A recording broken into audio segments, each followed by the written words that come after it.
الشیطان الرجیم بسم اللہ الرحمن الرحیم یا بنی اسرائیل اذکروا نعمتی التی انعمت علیکم وانی فضلتکم علی العالمین واتقوا یوما لا تجزی نفس عن نفس شیئا ولا يقبل منها شفاعة ولا یؤخذ منها عدل ولا هم ینصرون صدق اللہ العظیم رب اشرح لی صدری ویسر لی امری واحلل عقدۃ من لسانی یفقہوا قولی۔ جیسا کہ میں نے عرض کیا تھا، سورہ بقرہ کے 5ویں رکوع سے اور 14ویں رکوع تک تو مسلسل، بلکہ 15ویں رکوع کی بھی پہلی 2 آیات شامل کرنی ہوں گی۔ یہ 10 رکوعوں سے 2 آیات زائد ہیں کہ جن میں خطاب کل کا کل بنی اسرائیل سے ہے۔ البتہ اس میں یہ فرق ہے کہ پہلا رکوع جو ہے وہ ان کو دعوت پر مشتمل ہے، نبی اکرم صلی اللہ علیہ وسلم پر ایمان لانے کی پرزور دعوت۔ بقیہ یہ 9 رکوع جو ہیں یہ ان پر فرض قرارداد جرم ہے جو عائد کی جا رہی ہے۔ ہم نے تمہارے ساتھ یہ احسان و اکرام کیا، تم پر یہ فضل کیا، یہ کرم کیا، تمہیں یہ حیثیت دی، تمہیں یہ مقام دیا، تم نے اس طور سے اپنے اس مشن کی خلاف ورزی کی، اپنے مقام اور مرتبے کو چھوڑ کر اور دنیا پرستی اختیار کی۔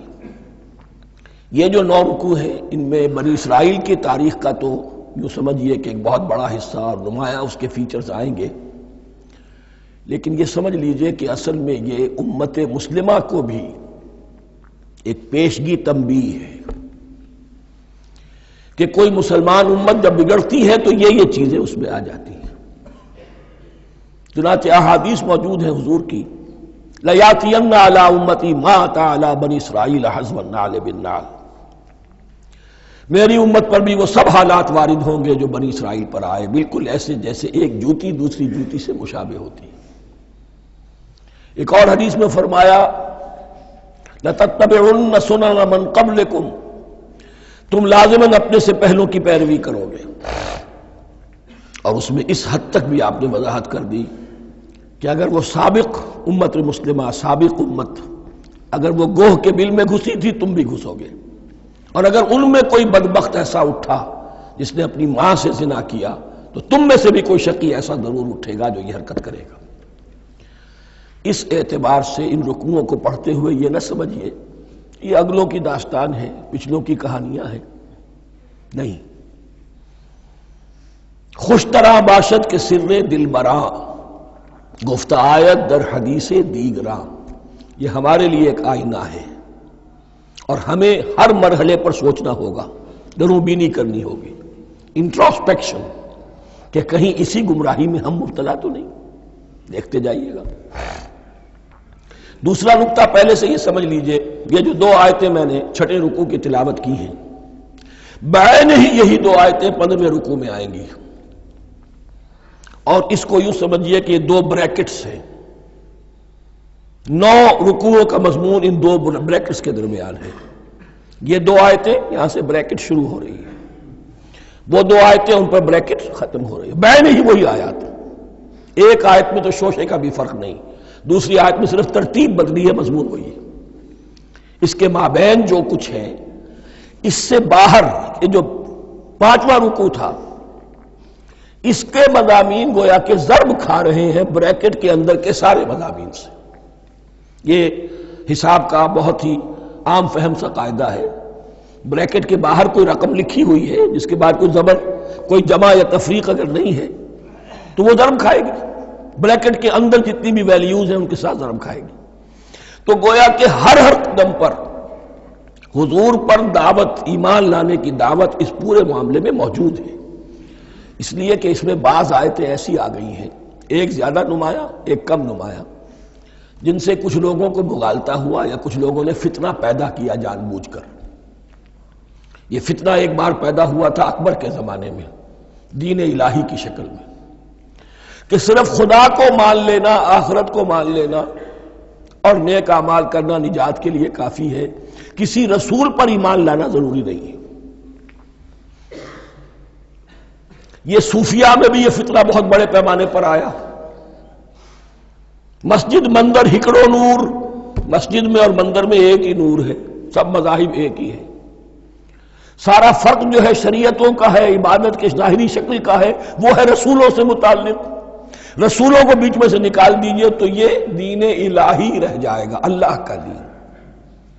اتنا بڑا فتنہ تھا کہ جب ہندوستان میں سیاسی اعتبار سے، حکومت کے اعتبار سے مسلمانوں کا اقتدار چوٹی پر تھا، کلائمیکس پر، اکبر اعظم،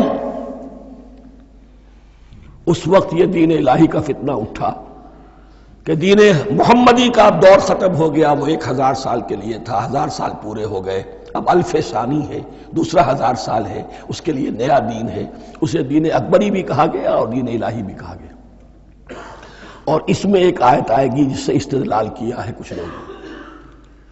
اس صدی میں پھر یہ فتنہ اٹھا تھا گاندھی کے فلسفے کے ذریعے سے، اور ایک بہت بڑا نابغہ انسان مسلمانوں میں سے، بہت بڑا نابغہ، جینیس، ابو الکلام آزاد، وہ بھی اس فتنے کا شکار ہو گیا. متحدہ قومیت. چنانچہ گاندھی اپنی پرارتھنا میں کچھ قرآن کی تلاوت بھی کراتا تھا، کچھ گیتا بھی پڑھواتا تھا، کچھ اپنشدوں سے، کچھ بائبل سے، کچھ گرو گرنتھ سے. معلوم ہو یہ سب ٹھیک ہے، سب ایک ہے، سب لوگوں کو ایک ہونا چاہیے، ایک قوم ہونا چاہیے. مذہب تو انفرادی معاملہ ہے، کوئی مسجد میں چلا جائے، کوئی مندر میں چلا جائے، گردوارے میں چلا جائے، کوئی چرچ میں چلا جائے، کوئی سینیگاگ میں چلا جائے، کیا فرق واقع ہوتا ہے؟ اس کا توڑ یہی ہے کہ سمجھ لیجئے یہ جو 7 آیتیں ہیں 5ویں رکوع کی، یہ ہے بریکٹ کے باہر، اور یہ ضرب کھا رہی ہے مسلسل. اس بریکٹوں کے درمیان جتنی بھی مضمون آ رہا ہے وہ سب ان کے تابع ہوگا. گویا کہ جہاں تک حضور پر ایمان لانے کا معاملہ ہے وہ انڈرسٹوڈ سمجھا جائے گا، مقدر سمجھا جائے گا ہر مرحلے پر ان 2 بریکٹوں کے مابین. اب چلیے بسم اللہ. یا بنی اسرائیل اذکروا نعمتی التی انعمت علیکم وانی فضلتکم علی العالمین. اے اسرائیل کی اولاد، یاد کرو میرے اس انعام کو جو تم پر ہوا. اس کی وضاحت میں کر چکا ہوں، لیکن یہاں جو الفاظ آ رہے ہیں بہت زوردار. وانی فضلتکم علی العالمین.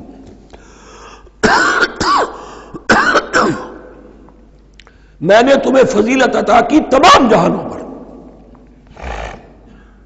یہاں ایک قاعدہ نوٹ کر لیجئے، عربی نحو کا قاعدہ یہ ہے کہ کہیں ظرف جس میں کوئی شے ہے، ظرف کی جمع لے لیتے ہیں، مراد ہوتا ہے مظروف، ظرف کے اندر جو شے ہے اس کی جمع. تمام جہانوں پر فضیلت، کیا فرشتوں پر بھی فضیلت؟ نہیں، جہان والوں پر، تمام اقوام عالم پر تمہیں فضیلت عطا کی، یہ مطلب ہے اس کا. تمام عالموں پر، تمام جہانوں پر، یعنی تمام جہان والوں پر. اس انسان عالم انسانیت کے اندر جتنے بھی مختلف گروہ ہیں، نسلیں ہیں، طبقات ہیں، ان میں فضیلت ہے.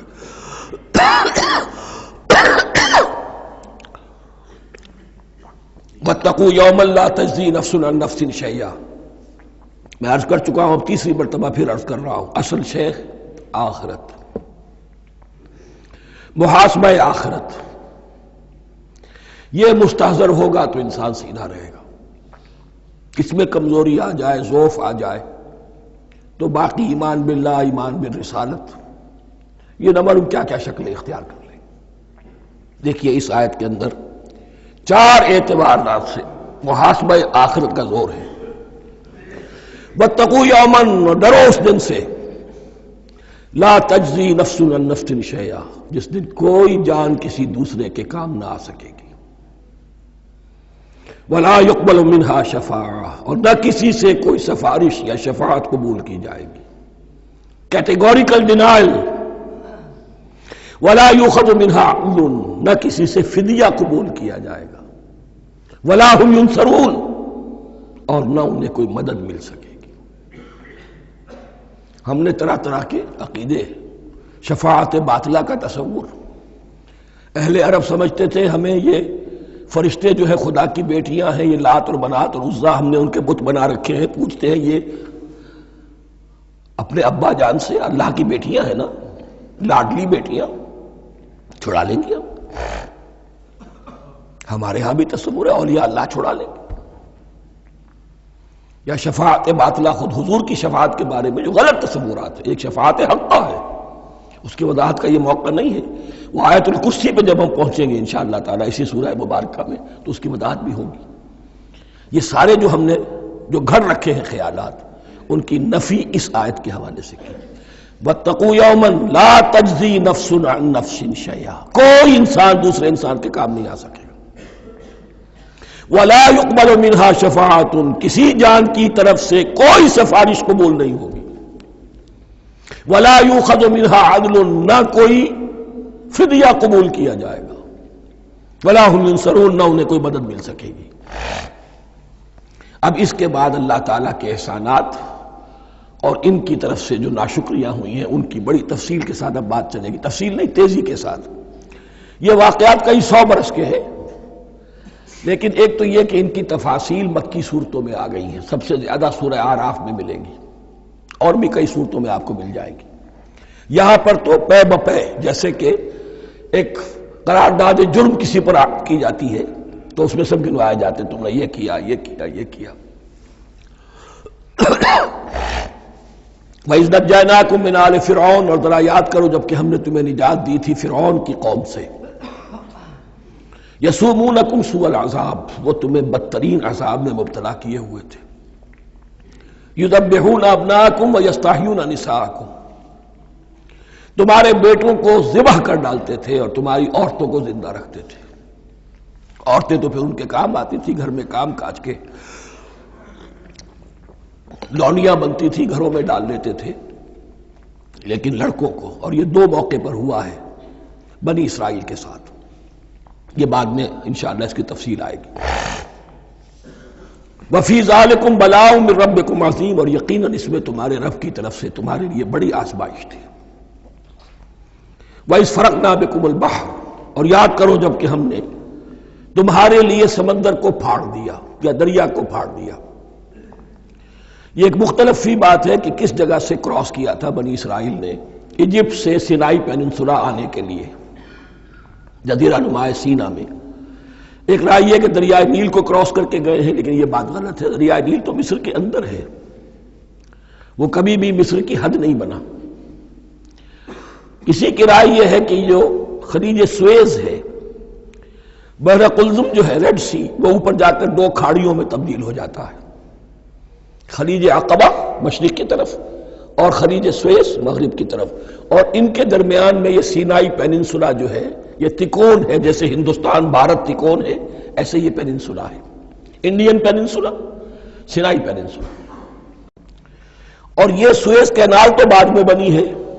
خلیج سویز اور میڈیٹرینین بحیرہ روم کے درمیان یہ کچھ چھوٹی چھوٹی، اگرچہ چھوٹی تھی سمندر کے لحاظ سے، بہت بڑی بڑی جھیلیں تھیں، اور ان جھیلوں ہی کو پھر جوڑ جوڑ کر درمیان میں جو خشکی تھی اس کو کاٹ کر سویز کینال بنائی گئی ہے. تو اب تو یہ ایک مسلسل ایک رابطہ ہے، لیکن معلوم ہوتا ہے کہ یا تو خلیج سویز کو کراس کیا ہے حضرت موسیٰ علیہ السلام نے، اور یہی میری رائے زیادہ یہی ہے، اس لیے کہ کوہ طور جو ہے وہ اس پیننسولا کی ٹپ پر ہے، نیچے ہے یہاں، جہاں پر ان کا قیام رہا اور جہاں پھر حضرت موسیٰ کو 40 دن کے لیے کوہ طور پر بلا کر اور پھر انہیں تورات دی گئی ہے. تو معلوم ہوتا ہے کہ جو خلیج سویز ہے اسے کراس کیا ہے. کراس کس طرح کیا ہے کہ حضرت موسیٰ کے عصا کی ایک ضرب سے سمندر پھٹ گیا. فَكَانَ كُلُّ فِرْقٍ كَالطَّوْدِ الْعَظِيمِ، دونوں طرف چٹانوں کے مانند پہاڑ کی طرح جو ہے وہ سمندر کھڑا ہو گیا، اس کے راستے سے یہ نکل گئے. اور پھر جب فرعون اور اپنا لشکر لے کر جب آیا ہے، اس نے سوچا ہم بھی نکل جائیں، وہ غرق ہو گئے، اس لیے کہ دونوں طرف کا پانی آپس میں مل گیا. یہ تھی کیفیت، اور معجزانہ کیفیت تھی. یہ کوئی فطرت کے یا نیچر کے اصول کے مطابق بات نہیں تھی، اور میں عرض کر چکا ہوں، آپ کو بتا چکا ہوں معجزہ کسے کہتے ہیں. وَإِذْ فَرَقْنَا بِكُمُ الْبَحْرَ فَأَنْجَيْنَاكُمْ، جب ہم نے تمہارے لیے یا تمہارے ساتھ سمندر کو پھاڑ دیا، تمہارے لیے، تمہارے گزرگاہ بنانے کے لیے، تو تمہیں تو نجات دے دی. وَأَغْرَقْنَا آلَ فِرْعَوْنَ وَأَنْتُمْ تَنْظُرُونَ، اور تمہاری نگاہوں کے سامنے فرعون کے لاؤ لشکر کو غرق کیا، تم دیکھ رہے تھے. یہ گزر چکے تھے، اس ساحل پر کھڑے ہیں، ادھر سے یہ داخل ہوئے ہیں اور پانی دونوں طرف سے آ کر مل گیا اور یہ غرق ہو گئے۔ وَإِذْ وَعَدْنَا مُوسَىٰ 40 لَيْلَةً، اور یاد کرو پھر جب کوہ طور پر ہم نے موسیٰ کو 40 دن کے لیے بلایا۔ ثُمَّ اتَّخَذْتُمُ الْعِجْلَ، ان کی غیر حاضری میں تم نے بچھڑے کی پرستی شروع کر دی، اسے معبود بنا لیا، من بعدہ، اس کی غیر موجودگی میں، وَأَنْتُمْ ظَالِمُونَ، تم بہت بڑا ظلم تھا جس کا ارتکاب کیا۔ ان الشرک لظلم عظیم، عظیم ترین ظلم جو ہے وہ شرک ہے، اور شرک جلی کی یہ شکل کہ بچڑے کو پوج رہے۔ ثم عفونا عنکم من بعد ذلک، پھر ہم نے تمہیں اس کے بعد بھی معاف کیا، یہ ہمارا کرم رہا ہے، ہماری رحمت رہی۔ من بعد ذلک لعلکم تشکرون، تاکہ تم شکر کرو۔ وَإِذْ آتَيْنَا مُوسَى الْكِتَابَ وَالْفُرْقَانَ لَعَلَّكُمْ تَهْتَدُونَ، اور یاد کرو جب کہ ہم نے موسیٰ کو کتاب اور فرقان عطا فرمائی۔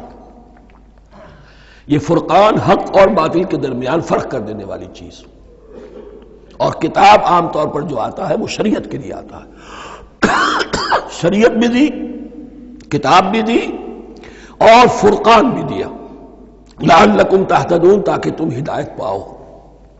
وَإِذْ قَالَ مُوسَىٰ لِقَوْمِهِ، اور یاد کرو جب کہ کہا تھا موسیٰ نے اپنی قوم سے، یا قوم انکم ظلمتم انفسکم باتخاذکم العجل، اے میری قوم کے لوگو، یقیناً تم نے اپنے اوپر بڑا ظلم کیا ہے بچڑے کو معبود بنا کر۔ فتوبوا الی بارئکم، پس توبہ کرو اپنے پروردگار، اپنے خالق کی جناب میں۔ باری، باری اللہ تعالیٰ ہے، باری۔ فاقتلوا انفسکم، تو قتل کرو اپنے آپ کو۔ یہ چیز جو ہے تورات میں تفصیل سے آئی ہے، قرآن میں نہیں ہے۔ اسی اعتبار سے میں نے آپ کو بتایا تھا کہ تورات کا مطالعہ اس اعتبار سے مفید ہے کہ بہت سے واقعات جن کا قرآن میں ذکر ہے، اجمالاً اشارہ ہے، اس کی تفصیل کے لیے ہمیں تورات سے رجوع کرنا پڑتا ہے، ورنہ یہ کہ اس آیت کا صحیح مفہوم واضح نہیں ہوگا۔ فاقتلوا انفسکم، اپنے آپ کو قتل کرو، کیا معنی؟ یہ قتل مرتد کی سزا ہے۔ وہاں معلوم ہوتا ہے کہ حضرت موسیٰ نے یہ حکم دیا، 12 قبیلے تھے، ہر قبیلے میں سے کچھ لوگوں نے یہ کفر اور شرک کیا، باقی لوگوں نے نہیں کیا۔ انہیں حکم دیا گیا کہ اپنے قبیلے کے لوگ ان کو قتل کریں جو ان کے قبیلے میں سے اس کفر کے مرتکب ہوئے۔ انفسکم سے مراد یہ اپنے قبیلے کے لوگوں کو تم قتل کرو، اس لیے کہ قبائلی زندگی جو ہوتی ہے آپ کو معلوم ہے، اس میں کوئی اور قبیلہ ہاتھ لگا دے تو قبائلی عصبیت بھڑک اٹھے گی۔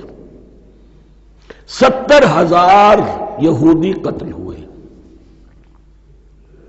اس سے بڑی توبہ اور ممکن نہیں، اس سے بڑا پرج، کسی بھی آئیڈیولوجیکل پارٹی کے اندر پرج بہت ضروری ہوتا ہے۔ کچھ لوگ آ گئے ایک نظریے کو قبول کر کے، رفتہ رفتہ نظریہ اوجل ہو گیا، کچھ مفادات، کچھ چودراہٹیں یہ مقدم ہو گئی، اسی سے جماعتیں خراب ہوتی ہیں، غلط راستے پہ پڑ جاتی ہیں، تحریکیں بھٹک جاتی ہیں۔ تو آئیڈیولوجیکل پارٹی، نظریاتی جماعتیں پرج کرتی رہتی ہیں کہ جو بھی ہمارے نظریے سے ہٹ گئے اب ان کو ہم کاٹ کر علیحدہ کر دیں، اور یہی سے قتل مرتد۔ تو یہ چیز حدیث میں ہے یا پھر قرآن میں یہاں ہے، اس حوالے سے جو لوگ ہمارے ہاں بعض علماء بھی ہیں، جدید دانشور ہیں، جو قتل مرتد کی جو حد ہے اسلام میں اس کو تسلیم نہیں کرتے، لیکن میرے نزدیک یہ شریعت موسوی کا تسلسل ہے کہ شریعت موسوی کی جس شے کو بدلا نہ گیا ہو، جس کے بارے میں صراحتاً یہ معلوم نہ ہو کہ یہ شے تبدیل کر دی گئی، تو وہ شریعت محمدی کا جز بن گئی۔ زنا پر رجم کا معاملہ بھی یہی ہے۔ قرآن مجید میں رجم کی صریح آیت کوئی موجود نہیں ہے، حدیث میں ہے۔ قرآن مجید میں مرتد کے قتل کے لیے کوئی آیت موجود نہیں ہے، حدیث میں ہے، سنت میں ہے، اور دونوں کی کا جو منبع ہے وہ اصل میں تورات ہے۔ تو اس بات کو اچھی طرح نقل کر لیجئے، یہ جگہ اکثر لوگ جو ہیں یہاں بہت سرسری طور سے گزر جاتے ہیں، یہ بہت اہم ہے، اور اس کے لیے تورات کی طرف رجوع کیجئے۔ 70,000، 6 لاکھ کل تھے، جب یہ مصر سے نکلے ہیں 6 لاکھ تھے. کتنے عرصے کے بعد پیننسولا پہنچے ہیں، سینائی پیننسولا میں اور طور میں کچھ اور ان کی تعداد بڑھ گئی ہوگی، لیکن یہ کہ ان میں سے 70 لاکھ کو قتل کیا اپنے ہاتھوں سے.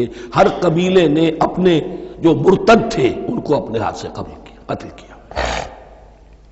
فَتُوبُوا إِلَىٰ بَارِئِكُمْ فَاقْتُلُوا أَنفُسَكُمْ ذَلِكُمْ خَيْرٌ لَكُمْ عِندَ بَارِئِكُمْ، یہی تمہارے لیے تمہارے رب کے نزدیک بہتر بات ہے. فَتَابَ عَلَيْكُمْ، تو اللہ نے تمہاری توبہ قبول کر لی. توبہ قبول کس طرح ہوئی؟ یہ تزکیہ ہوا ہے امت کا کہ ان میں سے جن لوگوں نے اتنی بڑی غلط حرکت کی ہے ان کو کاٹ کر، ذبح کر کے، ان کو قتل کر کے پھینک دیا گیا. انہ هو التواب الرحیم، یقیناً وہ تو ہے ہی بہت توبہ کا قبول فرمانے والا اور بہت رحم فرمانے والا. وَإِذْ قُلْتُمْ يَا مُوسَىٰ لَن نُّؤْمِنَ لَكَ حَتَّىٰ نَرَى اللَّهَ جَهْرَةً، ایک اور واقعہ ان کی تاریخ کا. اور یاد کرو جب کہ تم نے کہا تھا اے موسیٰ ہم تو تمہاری بات نہیں مانیں گے. ایمان کے بعد جب لام کا حرف آئے تو اس کے معنی صرف تصدیق کے ہوتے ہیں. لن نؤمن لک، ہم آپ کی بات کی تصدیق نہیں کریں گے حتی نر اللہ جہرتن، جب تک کہ ہم دیکھ نہ لیں اللہ کو عیانن. ہمیں کیا پتا اللہ نے یہ کتاب دی آپ کو، آپ تو لے کر آ گئے. ہمارے سامنے تو پتھر کی کچھ تختیاں ہیں، اس پہ کچھ لکھا ہوا، کس نے لکھا ہمیں کیا پتا. اب دیکھیے ایک حضرت موسیٰ کی خواہش تھی رب ارنی انظر الیک، وہ کچھ اور شے تھی. یہ تخریبی ذہن ہے جو یہ کہہ رہا ہے کہ ہم بھی چاہتے ہیں کہ اللہ کو اپنی آنکھوں سے دیکھیں اور معلوم ہو کہ واقعی اس نے یہ کتاب آپ کو دی ہے. فَأَخَذَتْكُمُ الصَّاعِقَةُ، تو تمہیں آپ پکڑا ایک بہت بڑی کڑک نے، ایک بہت بڑی کڑک ہوئی اور سب کے سب مردہ ہو گئے. وَأَنْتُمْ تَنظُرُونَ، تمہارے دیکھتے دیکھتے ایک کڑک نے تمہیں آ لیا. ثُمَّ بَعَثْنَاكُمْ مِنْ بَعْدِ مَوْتِكُمْ، پھر ہم نے تمہیں دوبارہ اٹھایا تمہاری موت کے بعد.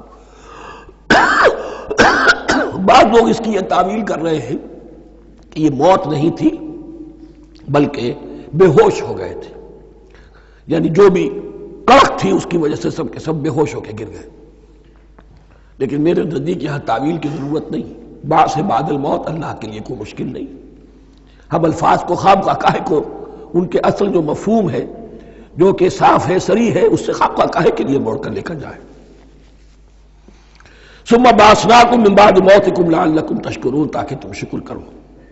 وظللنا علیکم الغمام وانزلنا علیکم المن والسلوى، اور ہم نے تم پر ابر کا سایہ کیا. اب 6 لاکھ کا قافلہ چل رہا ہے، سینائی پیننسولا، صحرا، کوئی اوٹ نہیں، کوئی سایہ نہیں، دق و دق، دھوپ کی تبش. تو اللہ کا فضل ہوا کہ ایک سائے کی طرح ابر جو ہے ان کے ساتھ ساتھ جہاں جہاں وہ جا رہے ہیں وہ ابر ان پر سایہ کیے ہوئے. وَأَنزَلْنَا عَلَيْكُمُ الْمَنَّ وَالسَّلْوَىٰ، کھانے کو کچھ نہیں تو من اور سلوہ نازل کیے گئے. من ایسے اترتا تھا رات کے وقت کہ جیسے شبنم کے قطرے ہوتے ہیں، لیکن وہ ہوتا تھا کسی ایسی چیز کا جس میں شیرینی تھی، اور پھر وہ زمین پر آ کر جم کر وہ ایک گویا کے دانہ بن جاتے تھے. یہ ان کا اناج ہو گیا. کاربوہائیڈریٹ سپلائی اس سے ہو گئی، من سے. اور سلوہ ایک خاص قسم کا پرندہ بٹیر کی شکل کا جو بے پناہ بڑی تعداد میں ان کے بڑے بڑے جھنڈ آتے تھے شام کے وقت، اور وہ ان کے ڈیرا جہاں ہوتا تھا اس کے گرد وہ اتر آتے تھے، اور رات کی تاریکی میں یہ آسانی سے ان کو پکڑتے تھے، ان کو کھاتے تھے بھون کر، اور یہ ان کی پروٹین ہو گئی. پوری غذا جو ہے اللہ تعالیٰ نے ان کو فراہم کر دی. وَأَنزَلْنَا عَلَيْكُمُ الْمَنَّ وَالسَّلْوَىٰ كُلُوا مِن طَيِّبَاتِ مَا رَزَقْنَاكُمْ، کھاؤ ان پاکیزہ چیزوں کو جو ہم نے تمہیں عطا کی ہیں. وَمَا ظَلَمُونَا، ہم نے تو ان پر کوئی ظلم نہیں کیا. وَلَٰكِن كَانُوا أَنفُسَهُمْ يَظْلِمُونَ، لیکن وہ خود ہی اپنے اوپر ظلم ڈھاتے رہے، ہر قدم پر نافرمانی اور ناشکری. اس کی بھی ناشکری آگے آ جائے گی چل کر، من و سلوہ سے بھی ناشکری کی انہوں نے. وَإِذْ قُلْنَا ادْخُلُوا هَٰذِهِ الْقَرْيَةَ فَكُلُوا مِنْهَا حَيْثُ شِئْتُمْ رَغَدًا وَادْخُلُوا الْبَابَ سُجَّدًا وَقُولُوا حِطَّةٌ نَغْفِرْ لَكُمْ خَطَايَاكُمْ. اور یاد کرو جب کہ ہم نے تم سے کہا تھا اس شہر میں داخل ہو جاؤ اور پھر کھاؤ اس میں سے بافراغت جہاں سے چاہو جو چاہو، لیکن دیکھنا دروازے میں داخل ہونا جھک کر اور کہتے رہنا مغفرت مغفرت مغفرت، ہم تمہاری خطاؤں سے درگزر فرمائیں گے۔ اس آیت کو سمجھنے کے لیے ذرا تاریخی بات سمجھ لیجئے۔ صحرائے سینا میں آنے کے بعد اور یہ جو کتاب تورات انہیں مل گئی تھی، اس کے بعد حضرت موسیٰ علیہ السلام کے ہی زمانے میں انہیں جہاد اور قتال کا حکم ہوا۔ اس سے پوری قوم نے انکار کر دیا، یہ سورہ مائدہ میں آئے گا۔ اس پر اللہ تعالیٰ نے ایک سزا مسلط کر دی ان پر کہ 40 برس تک اسی صحرا میں بھٹکتے پھریں گے۔ اگر یہ ابھی قتال کرتے، جہاد کرتے، تو پورا فلسطین ان کے ہاتھ پر ابھی فتح کرا دیتے، لیکن چونکہ انہوں نے بزدلی دکھائی ہے، اب سزا یہ ہے فَإِنَّهَا مُحَرَّمَةٌ عَلَيْهِمْ 40 سَنَةً يَتِيهُونَ فِي الْأَرْضِ، اب 40 برس تک یہ اسی صحرا میں بھٹکتے پھریں گے، اور ارض فلسطین جو ان کے لیے ارض موعود تھی وہ ان پر حرام کر دی گئی 40 سال کے لیے۔ اس 40 سال کے عرصے میں حضرت موسیٰ کا بھی انتقال ہو گیا، حضرت ہارون کا بھی ہو گیا، اور اس عرصے میں ایک نئی نسل پیدا ہوئی۔ وہ جو غلامی کا داغ اٹھائے ہوئی نسل آئی تھی مصر سے، جن کے اندر مورل کیریکٹر جو ہے وہ بہت کمزور ہو جاتا ہے، غلامی کا یہ اثر ہوتا ہے،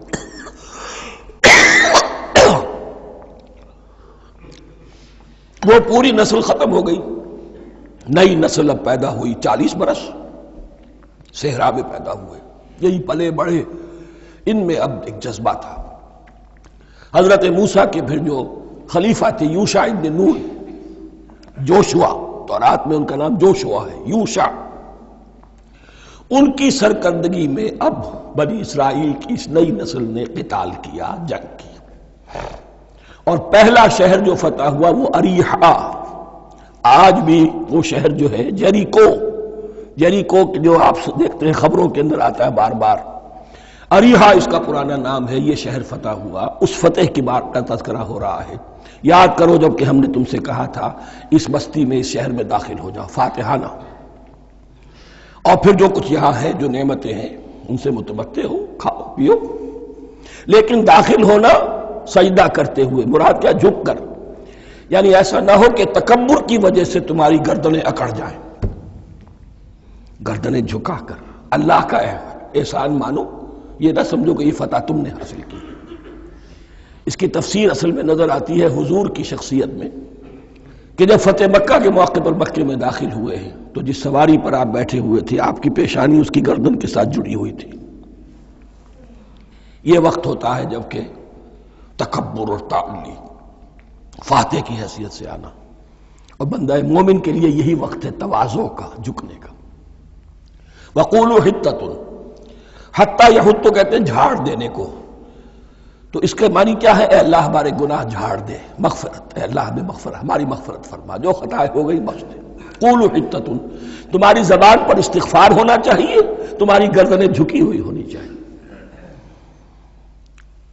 نغفر لکم خطایاکم، اگر تم اس پر عمل کرو گے ہم تمہاری خطایا جو ہیں، خطائیں جو ہیں، انہیں معاف فرما دیں گے۔ وسنزید المحسنین، اور جو تم میں محسن ہوں گے انہیں اور بھی زیادہ دیں گے، اور انعام و اکرام آئیں گے۔ فبدل الذین ظلموا قولا غیر الذی قیل لہم، تو ان میں سے جو ظالم تھے، جو بد کردار تھے، انہوں نے بدل دیا، ایک اور قول اختیار کر لیا اس قول کی جگہ جو انہیں کہا گیا تھا۔ کہا گیا تھا حتہ حتہ، انہوں نے کہنا شروع کیا حنطہ حنطہ، ہمیں تو گیہوں چاہیے، گیہوں چاہیے۔ یہ بعد میں ابھی آ جائے گا اگلے رکوع کے اندر، کہ من و سلوہ سے ان کی طبیعتیں بھر گئی تھی ایک ہی چیز کھا کھا کے۔ اب وہ کہہ رہے تھے کوئی چیز ہمیں جو ہے زمین کی روئیدگی میں سے، پیداوار میں سے، تو وہ ان کے زبان پر انہوں نے مذاق اڑاتے ہوئے گویا کہ حضرت موسیٰ علیہ السلام کے ذریعے سے حکم ملا ہے، استہزاء کر رہے ہیں، حتۃ کی بجائے حنطۃ۔ فَأَنزَلْنَا عَلَى الَّذِينَ ظَلَمُوا رِجْزًا مِنَ السَّمَاءِ بِمَا كَانُوا يَفْسُقُونَ، تو جن لوگوں نے یہ حرکت کی تھی ان پر ہم نے آسمان سے ایک بہت بڑا عذاب نازل کیا۔ تورات سے معلوم ہوتا ہے کہ پلیگ آئی اور جنہوں نے یہ حرکت کی تھی وہ سب کے سب ہلاک ہو گئے یریکو کے اندر، بما کانوا یفسقون، بسبب اس نافرمانی کے جو انہوں نے کی۔ وَإِذِ اسْتَسْقَىٰ مُوسَىٰ لِقَوْمِهِ فَقُلْنَا اضْرِب بِّعَصَاكَ الْحَجَرَ۔ اب یہ پھر صحرائے سینا کا واقعات آ رہے ہیں، ان میں ترتیب زمانی نہیں ہے۔ اریحا کی فتح جو ہے حضرت موسیٰ کے بعد ہے، لیکن اب یہاں پہ پھر ابھی وہ جو صحرائے تیہ میں جب بھٹک رہے تھے پھر اس کا ذکر ہے۔ وَإِذِ اسْتَسْقَىٰ مُوسَىٰ لِقَوْمِهِ فَقُلْنَا اضْرِب بِّعَصَاكَ الْحَجَرَ، اور جب کہ موسیٰ کی قوم نے موسیٰ سے پانی طلب کیا۔ اب صحرا میں آپ کو معلوم ہے جہاں پڑاؤ تھا اب وہاں پانی نہیں ہے، 6 لاکھ ہو 7 لاکھ ہو کتنے افراد ہو پانی چاہیے۔ وَإِذِ اسْتَسْقَىٰ مُوسَىٰ لِقَوْمِهِ فَقُلْنَا اضْرِب بِّعَصَاكَ الْحَجَرَ، تو ہم نے کہا کہ اپنے عصا سے ضرب لگاؤ چٹان پر۔ فَانْفَجَرَتْ مِنْهُ اثْنَتَا عَشْرَةَ عَيْنًا، تو اس سے 12 چشمے پھوٹ بہے۔ فجر کہتے ہیں کسی شے کے پھٹ کر کوئی چیز برآمد ہو۔ فجر جو ہوتی ہے، فجر کا وقت رات کی تاریکی کا پردہ چاک ہوتا ہے اور سپیدہ سحر نمودار ہوتا ہے۔ فَانْفَجَرَتْ مِنْهُ اثْنَتَا عَشْرَةَ عَيْنًا، تو 12 چشمے پھوٹ بہے۔ قَدْ عَلِمَ كُلُّ أُنَاسٍ مَشْرَبَهُمْ، یہاں اناس سے کیا مراد ہے؟ ہر قبیلہ، ہر قبیلے نے اپنا گھاٹ معین کر لیا۔ 12 قبیلے تھے، اگر علیحدہ علیحدہ نہ ہوتا معاملہ، 12 چشمے اسی لیے دیے گئے کہ لڑے نہ جھگڑے نہ۔ پانی تو بہت بڑی چیز ہے، کہیں پانی پینے پلانے پہ جھگڑا اور کہیں گھوڑا آگے بڑھانے پہ جھگڑا، یہ تو قبائلی زندگی کے اندر ہوتی ہی چیزیں۔ تو اس اعتبار سے اللہ تعالیٰ نے ان کے لیے یہ سہولت کی کہ 12 چشمے پھوٹ بہے۔ قد علم کل اناس مشربہم، ہر ایک نے اپنا گھاٹ جان لیا، معین کر لیا۔ کلوا واشربوا من رزق اللہ، گویا کہ کہہ دیا گیا کہ کھاؤ اور پیو اللہ کے رزق میں سے۔ ولا تعثوا فی الارض مفسدین، اور زمین میں فساد مچاتے نہ پھرو۔ کھانے پینے کے لیے پانی بھی ادھر آ گیا، کھانے کے لیے من و سلوہ آ گیا۔ اب دیکھیے ان کی ناشکری۔ وَإِذْ قُلْتُمْ يَا مُوسَىٰ لَن نَّصْبِرَ عَلَىٰ طَعَامٍ وَاحِدٍ، یاد کرو جب کہ تم نے کہا تھا اے موسیٰ ہم ایک کھانے پر تو صبر نہیں کر سکتے، کھا کھا کے بکتا گئے ہیں من و سلوہ۔ فَادْعُ لَنَا رَبَّكَ، تو ذرا اپنے رب سے دعا کرو، پکارو ہمارے لیے اپنے رب کو۔ یخرج لنا، وہ نکالے ہمارے لیے مما تنبت الارض، زمین کی روئیدگی اور پیداوار میں سے، نباتات ارضی میں سے، من بقلہا اس کی ترکاریاں، وقصائہا اور ککڑیاں، کھیرے اور ککڑیاں، ان سب کے لیے یہ لفظ ہے۔ وفومہا، ایک ترجمہ گیہوں کیا گیا ہے لیکن میرے نزدیک زیادہ صحیح ترجمہ ہے لہسن، اور سرائکی زبان میں بھی اور ممکن ہے کہ سندھی میں بھی ہو تھوم، تھوم کہتے ہیں لہسن کو، یہ فوم کی بدلی ہوئی شکل ہے، اس لیے کہ یہی علاقہ ہے جس میں عرب آئے تھے، تو عربوں کی زبان کے بہت سے الفاظ جو ہیں سرائکی زبان میں خاص طور پر وہ بہت زیادہ تو تھوڑی سی شکل بدل کر وہ کافی تعداد میں موجود ہے۔ وعدسہا، اور دال خاص طور پر مسور کی، وبصلہا، اور پیاز۔ اب جو چٹخارے جس سے بنتے ہیں سالن کے، ان کی زبانیں وہ چٹخارے مانگ رہی۔ ظاہر بات ہے کہ اگر وہ سلوا بھی تھا، بٹیرا ہے، اسے آگ کے اوپر ذرا سا تپایا اور کھایا، وہ ایک ہی خاص قسم کی غذا ہے جو چل رہی ہے۔ اسی طرح من جو ہے وہ ایک خاص قسم کا سیریل ان کے لیے بن گیا ہے، لیکن یہ جو چٹخارے ہیں یہ تو لہسن سے ہے، پیاز سے ہے، ترکاریوں سے ہے، ان تمام چیزوں سے، دال کا اپنا ایک ذائقہ ہے۔ قَالَ تَسْتَبْدِلُونَ الَّذِي هُوَ أَدْنَىٰ بِالَّذِي هُوَ خَيْرٌ، حضرت موسیٰ نے فرمایا کیا تم وہ شے بدلے میں لینا چاہتے ہو اس کے، کیا وہ شے جو کمتر ہے بدلے میں چاہتے ہو اس کے کہ جو بہتر ہے؟ من و سلوہ کہیں بہتر ہے اللہ کی طرف سے جو تمہیں دیا گیا ہے، تم اس سے تمہارا جی بھر گیا ہے، اس کو ہاتھ سے دے کر چاہتے ہو کہ یہ ادنا چیزیں تمہیں ملے۔ اہبتو مصرن، اب یہ لفظ آ گیا اہبتو، اب ظاہر بات ہے یہ آسمان سے زمین پر اترنے کے لیے لفظ نہیں ہے اہبتو، یہاں اس کا ترجمہ صحیح ہوگا سیٹل ڈاؤن سم ویئر، اگر زمین کی یہ چیزیں چاہیے تو کہیں سیٹل ہو جاؤ اور کاشت کرو، بیج ڈالو، آبیاری کرو، یہ ساری چیزیں تمہیں مل جائیں۔ اہبطوا مصرا، کہیں سیٹل ڈاؤن ہو جاؤ، کہیں اتر پڑو کسی بستی میں، کسی علاقے میں، فإن لکم ما سألتم، تمہیں مل جائے گا جو کچھ کہ تم نے مانگا۔ وَضُرِبَتْ عَلَيْهِمُ الذِّلَّةُ وَالْمَسْكَنَةُ وَبَاءُوا بِغَضَبٍ مِّنَ اللَّهِ۔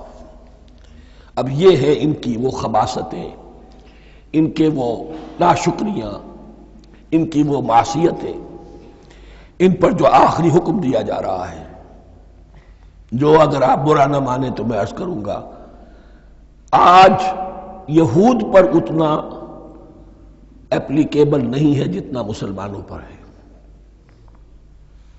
ضربت علیہم الذلۃ والمسکنۃ وباؤوا بغضب من اللہ۔ ذلت اور مسکنت، کم ہمتی ان پر تھوپ دی گئی۔ ضربت علیہم، it was heaped upon them، the humiliation was heaped upon them۔ ضربت علیہم الذلۃ والمسکنۃ وباؤوا بغضب من اللہ، اور وہ اللہ کا غضب لے کر لوٹے۔ وہی امت جس کے بارے میں فرمایا وَأَنِّي فَضَّلْتُكُمْ عَلَى الْعَالَمِينَ، اسی امت کا پھر یہ حشر ہوا۔ کیوں ہوا؟ نافرمانی۔ تمہیں کتاب دی تھی کہ تم پیروی کرو، تمہیں کتاب دی تھی کہ اسے قائم کرو۔ وَلَوْ أَنَّ أَهْلَ الْكِتَابِ أَقَامُوا التَّوْرَاةَ وَالْإِنْجِيلَ وَمَا أُنزِلَ إِلَيْهِم مِّن رَّبِّهِمْ لَأَكَلُوا مِن فَوْقِهِمْ وَمِن تَحْتِ أَرْجُلِهِمْ۔ اگر یہ تورات اور انجیل کو قائم کرتے، نافذ کرتے، تو نعمتیں زمین بھی اگلتی، ان کے قدموں کے نیچے سے نعمتیں جو ہیں وہ پھوٹتی، اور ان کے سروں کے اوپر سے بھی بارش ہوتی نعمتوں کی۔ لیکن اگر تم نے اس کو چھوڑ کر اپنی خواہشات، اپنے نظریات، اپنے خیالات، اپنا تمرد، اپنی سرکشی، اپنی حاکمیت، اپنی مصلحتیں، اپنی عقل، اس کو بالا تر کیا، تو پھر جو قوم اللہ کے قانون کی، اللہ کی ہدایت کی، اللہ کی کتاب کی امین ہوتی ہے دنیا میں، وہ اللہ کی ریپرزنٹیٹو ہوتی ہے، نمائندہ ہوتی ہے۔ اگر وہ اپنے عمل سے مس ریپرزنٹ کرے اللہ کو، تو وہ کافروں سے بڑھ کر مغضوب اور کافروں سے بڑھ کر مبغوض ہو جاتی ہے، مغضوب بھی مبغوض بھی۔ اس لیے کافروں کو تو دین پہنچانا تمہارے ذمہ تھا، تم نے دین ان کو کیا پہنچانا تھا، تم تو خود دین سے منحرف ہو گئے۔ آج اس جگہ پر امت مسلمہ کھڑی ہے کہ 1.25 بلین یا 1.5 بلین، 125 کروڑ عزت نام کی شے نہیں ہے کہ عزت نام تھا جس کا گئی تیمور کے گھر سے، سارے معاملات دنیا کے G7 G15 کے ہاتھ میں ہیں، سیکیورٹی کونسل اس کے پرماننٹ ممبر کا ویٹو ہے، اور نہ سیکیورٹی کونسل میں اور نہ کہیں کسی G7 میں، نہ G9 میں، نہ G15 میں کوئی مسلمان ملک نہیں۔ کس نمی پرست کی بھیا کیستی، ہماری اپنی پالیسیز کہیں اور طے ہوتی ہیں، ہمارے اپنے بجٹ کہیں اور بنتے ہیں، ہماری صلح اور جنگ کسی اور کے اشارے سے ہوتی ہے، ریموٹ کنٹرول، یہ ذلت اور مسکنت۔ ہم کہتے ہیں ہماری شہرگ ہے کشمیر، اور جنگ کرنے کو تیار نہیں ہے۔ یہ خوف نہیں تو کیا ہے، یہ مسکنت نہیں تو کیا ہے؟ اگر اللہ پر یقین ہو اور اپنے حق پر یقین ہو تو اگر شہر دوسرے کے قبضے میں ہے تو ہمت کرو، یا تخت یا تختہ، لیکن نہیں۔ آپ کے ریڈیو پر، ٹیلی ویژن پر خبریں آتی رہیں کہ اتنی مسلمانوں کے ساتھ یہ کر دیا، اتنی مسلمان عورتوں کی بے حرمتی کر دی، لیکن یہاں ہم بیٹھے ہوئے اپنے اپنے دھندوں میں، اپنے اپنے کاروبار میں، اپنی اپنی ملازمتوں میں، اپنے اپنے کیریئرز میں، دنیا میں کیا کچھ ہو رہا ہے۔ بہرحال اس وقت یہ جو ہے، میں نے جیسا کہ عرض کیا تھا کہ یہ ہے تاریخ بنی اسرائیل کی، لیکن خوشترا باشد کے سر دل براں، گفت آیت در حدیث دیگراں، یہ ہمارا نقشہ ہے آج اس آیت میں۔ ضربت علیہم الذلۃ والمسکنۃ وباؤوا بغضب من اللہ۔ اور یہ کیوں؟ ذالک بانہم کانوا یکفرون بآیات اللہ، یہ اس لیے کہ وہ اللہ کی آیات کا انکار کرتے رہے، وَيَقْتُلُونَ النَّبِيِّينَ بِغَيْرِ الْحَقِّ، اللہ کے نبیوں کو ناحق قتل کرتے رہے۔ ہمارے ہاں بھی مجددین امت میں سے کتنے ہیں جو جیلوں میں ڈالے گئے، جن کو ایسی ایسی مار پڑی ہے کہ کہا جاتا ہے کہ ہاتھی کو بھی وہ مار پڑتی تو برداشت نہ کرتا۔ احمد ابن حنبل کے ساتھ کیا ہوا؟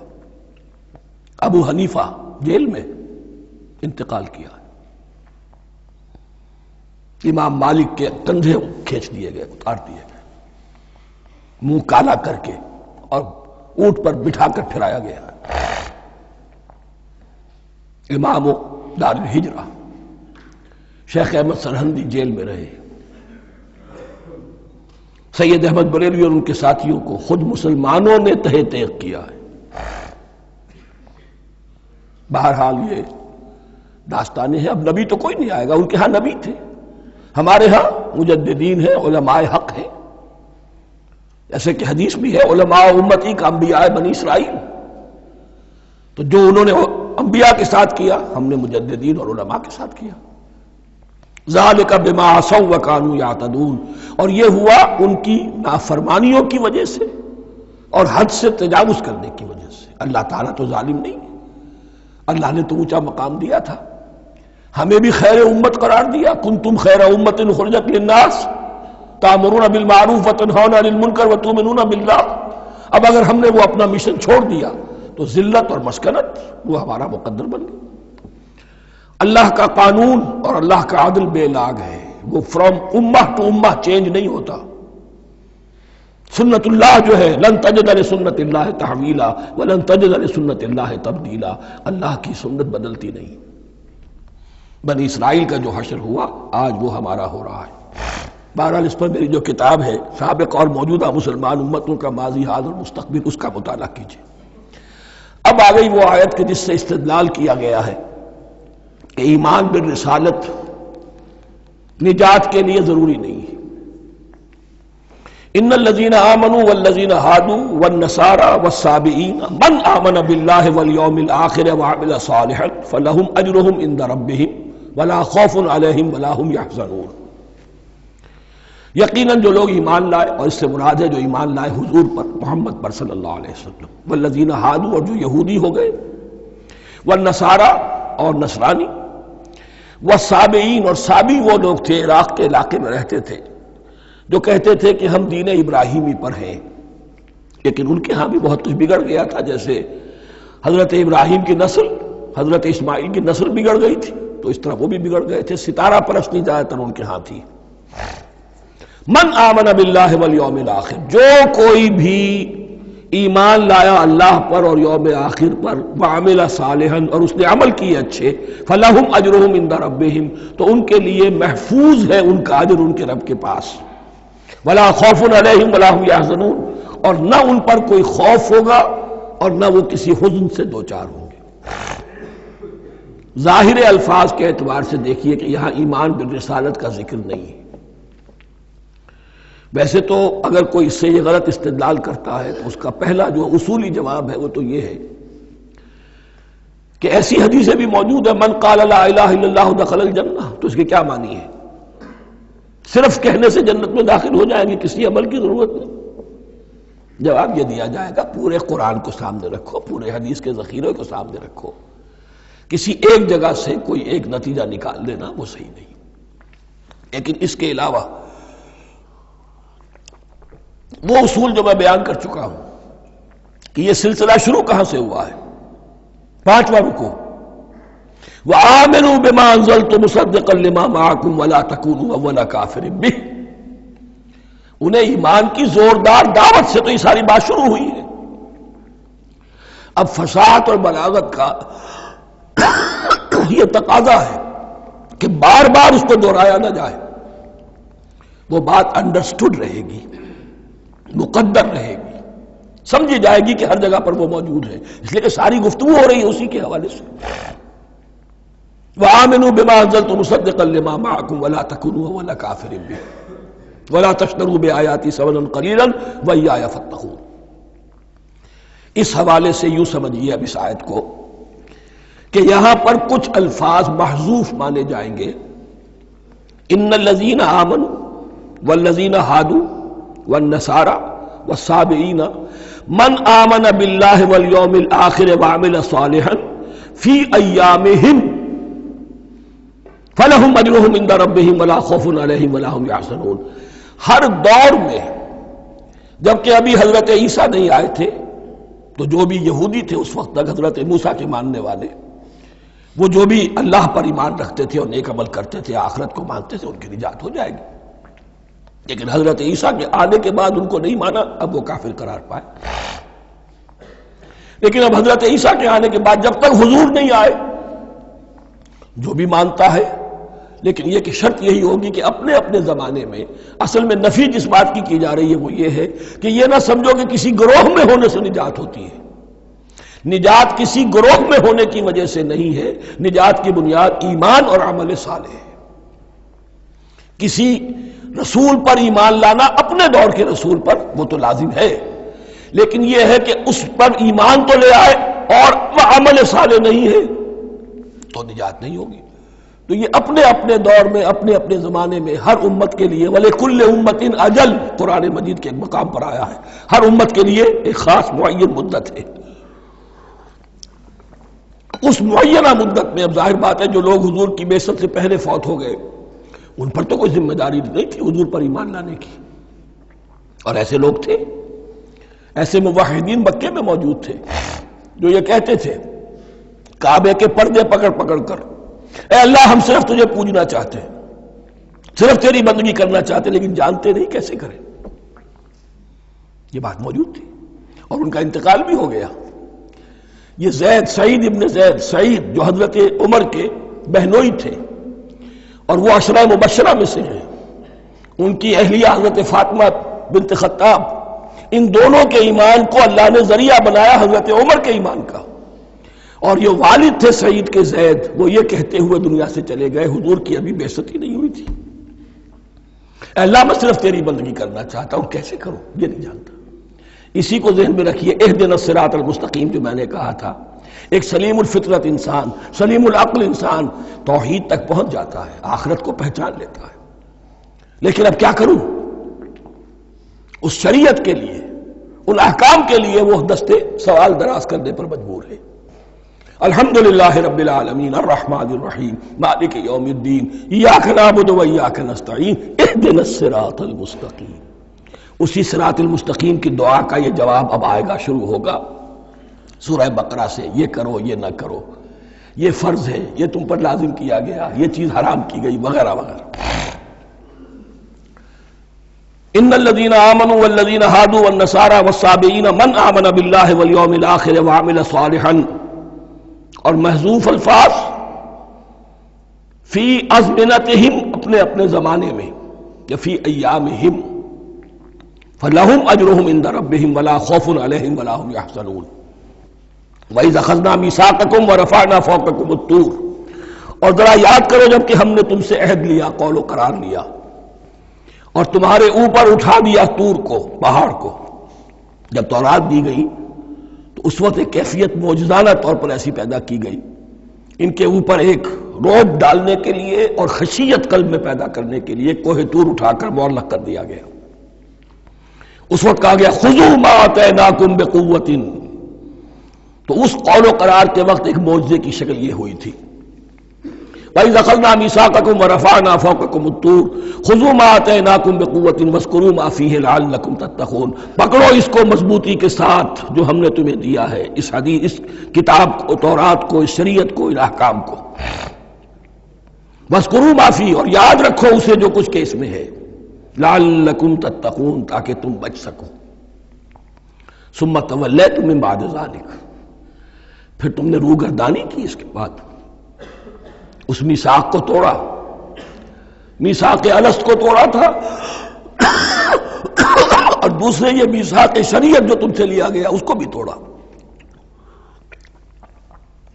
ثم تولیتم من بعد ذلک فلولا فضل اللہ علیکم ورحمتہ لکنتم من الخاسرین.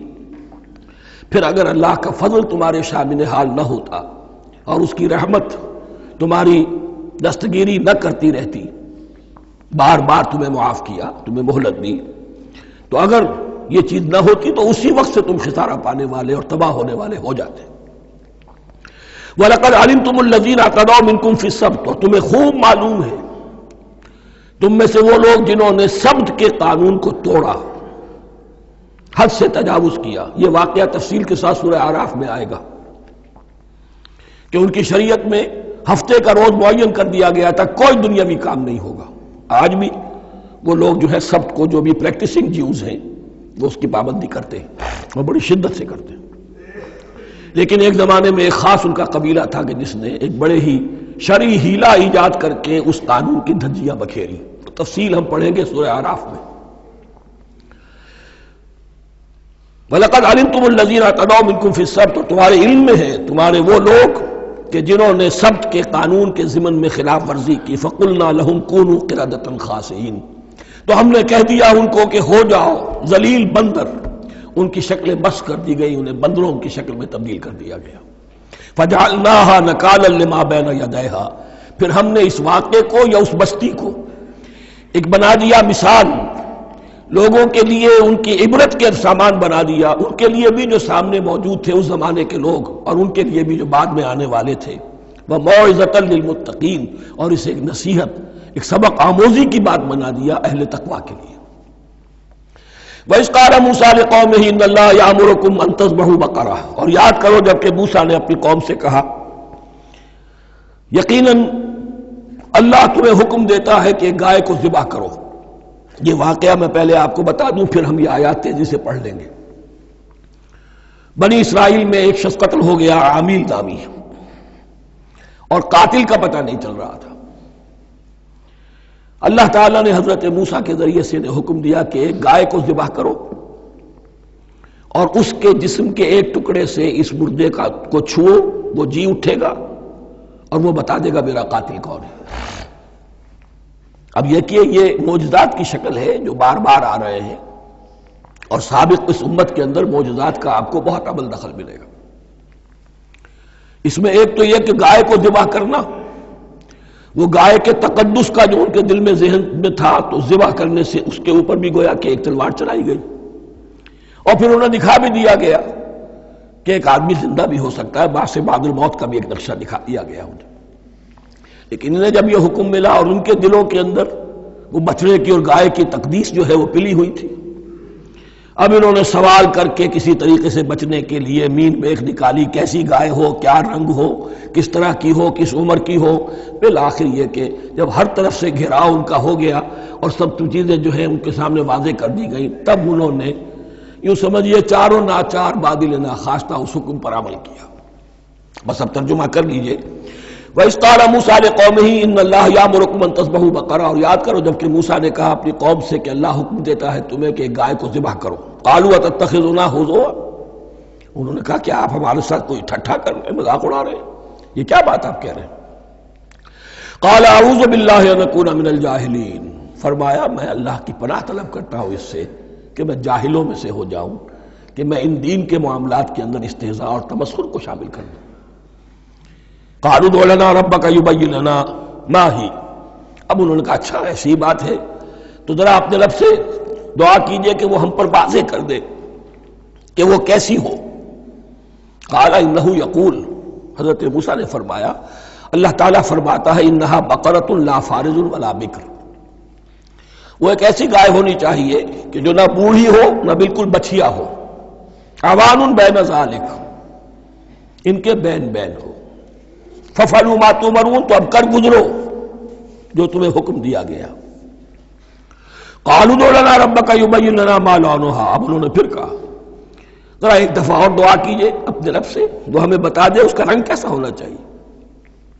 قال انه يقول انها بقرة صفراء فاقع لونها تسر الناظرين، فرمایا اللہ فرماتا ہے کہ وہ گائے ایسی ہونی چاہیے زرد رنگ، شوخ رنگ، شوخ زرد رنگ کی، چمکیلی، جو دیکھنے والوں کو خوب اچھی لگے، پسند آئے، دل میں کھپ جانے والی۔ اب جو زیادہ سے زیادہ ان کے ہاں مقدس سمجھے جاتے تھی گائے، رفتہ رفتہ سوال کر کے اگر پہلے ہی حکم پر وہ کر دیتے تو کسی بھی گائے کو ذبح کر دیتے، لیکن یہاں گھیراؤ ان کا ہو رہا ہے کہ جس کی تقدس کا ان کے ذہن میں زیادہ سے زیادہ تاثر ہے اسی کو واضح کیا جائے۔ قالوا ادع لنا ربک یبین لنا ما ہی، پھر انہوں نے کہا پھر ذرا اللہ سے دعا کیجئے اور وہ ہمیں یہ بتائے کہ وہ کیسی ہو۔ ان البقرہ تشابہ علینا، یقیناً ہم کچھ شبہ میں پڑ گئے ہیں، یہ گائے کا معاملہ مشتبہ ہو گیا ہے ہم پر۔ قال انہ یقول، فرمایا اللہ فرماتا ہے انہا بقرۃ لا ذلول تثیر الارض ولا تسقی الحرث، وہ ایک ایسی گائے ہونی چاہیے کہ جو کوئی جس سے مشقت نہ لی جاتی ہو، نہ وہ ہل جوتتی ہو اور نہ وہ رہٹ کا پانی کھینچتی ہو۔ تسیر الارض، نہ تو وہ زمین کو جوتنے میں ہل چلانے میں کام نہیں لی جائے، ولا تسقی الحرث، اور نہ کھیتی کو پانی پلانے کے لیے وہ پانی کھینچنے میں استعمال کیا جائے۔ مسلمتن، اور پوری سالم ہونی چاہیے، یک رنگ، لا شیۃ فیہا، اس میں کسی دوسرے رنگ کا کوئی داغ تک نہ ہو۔ اب کیا کرتے، گھیراؤ میں آ گئے۔ قالوا الآن جئت بالحق، کہا انہوں نے کہ ٹھیک ہے اب تو آپ نے بات جو ہے پوری طریقے سے واضح کر دی۔ فذبحوها وما كانوا يفعلون، تب انہوں نے اس کو ذبح کیا اور وہ کرنے والے نہیں تھے، دل میں نہیں تھا، بادل ناخواش تھا۔ اب دیکھیے یہاں ترتیب ذرا واقعے کی جو ہے مختلف ہو گئی ہے۔ جو اس ذبح بقرہ کا سبب تھا وہ بعد میں بیان ہو رہا ہے یہاں، تورات میں چونکہ واقعات کو اس طریقے سے بیان کیا ہے لہذا وہاں ترتیب دوسری ہے۔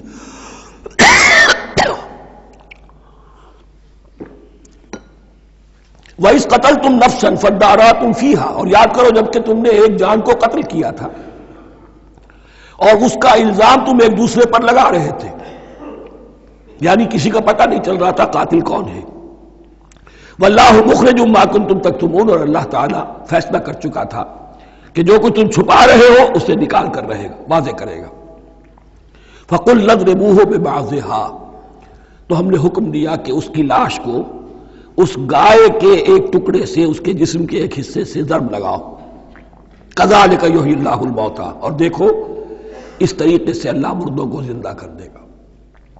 تھوڑی دیر کے لیے وہ زندہ ہوا اور اس نے اپنے قاتل کا نام بتا دیا۔ وَيُرِيكُمْ آیَاتِهِ لَعَلَّكُمْ تَعْقِلُونَ، اور وہ تمہیں دکھاتا ہے اپنی آیات تاکہ تم عقل سے کام لو۔ اب جو الفاظ آ رہے ہیں بہت سخت ہیں، بہت سخت ہیں، لیکن ان کو پڑھتے ہوئے درون بینی ضرور کیجیے گا، اپنے اندر جھانکیے گا۔ ثم قست قلوبکم، پھر تمہارے دل سخت ہو گئے جب دین میں ہیلے بہانے نکالے جانے لگے اور ہیلوں بہانوں کے ذریعے سے شریعت کے احکام سے بچا جائے، اللہ کو دھوکہ دینے کی کوشش کی جائے، اس کا جو نتیجہ نکلتا ہے وہ دل کی سختی۔ ثم قست قلوبکم، پھر تمہارے دل سخت ہو گئے۔ فہی کالحجارۃ او اشد قسوہ، تو وہ تو اب پتھروں کے مانند ہیں بلکہ سختی میں ان سے بھی زیادہ شدید ہے۔ یہ ویسے بھی فصاحت اور بلاغت کا بھی بڑا ایک عمدہ مقام ہے قرآن کا۔ وَإِنَّ مِنَ الْحِجَارَةِ لَمَا يَتَفَجَّرُ مِنْهُ الْأَنْهَارُ، پتھروں میں سے تو ایسے بھی ہوتے ہیں جن میں سے چشمے پھوٹ بہتے ہیں۔ وَإِنَّ مِنْهَا لَمَا يَشَقَّقُ فَيَخْرُجُ مِنْهُ الْمَاءُ، اور ایسے بھی ہیں جو شق ہو جاتے ہیں، پتھر چٹانیں، ان میں سے پانی برآمد ہو جاتا ہے۔ وَإِنَّ مِنْهَا لَمَا يَهْبِطُ مِنْ خَشْيَةِ اللَّهِ، اور ان میں وہ بھی ہوتے ہیں جو اللہ کے خوف سے گر پڑتے ہیں۔ وَمَا اللَّهُ بِغَافِلٍ عَمَّا تَعْمَلُونَ، اور اللہ تعالیٰ غافل نہیں ہے اس سے کہ جو تم کر رہے ہو۔ یہ کیفیت جو ہے ثم قست قلوبکم فہی کالحجارۃ او اشد قسوہ، ہے کون؟ یا بنی اسرائیل اذکروا نعمتی التی انعمت علیکم وانی فضلتکم علی العالمین، جن پر 1400 برس ایسے گزرے کہ کوئی لمحہ ایسا نہ تھا کہ نبی موجود نہ ہو، جنہیں 3 کتابیں دی گئیں،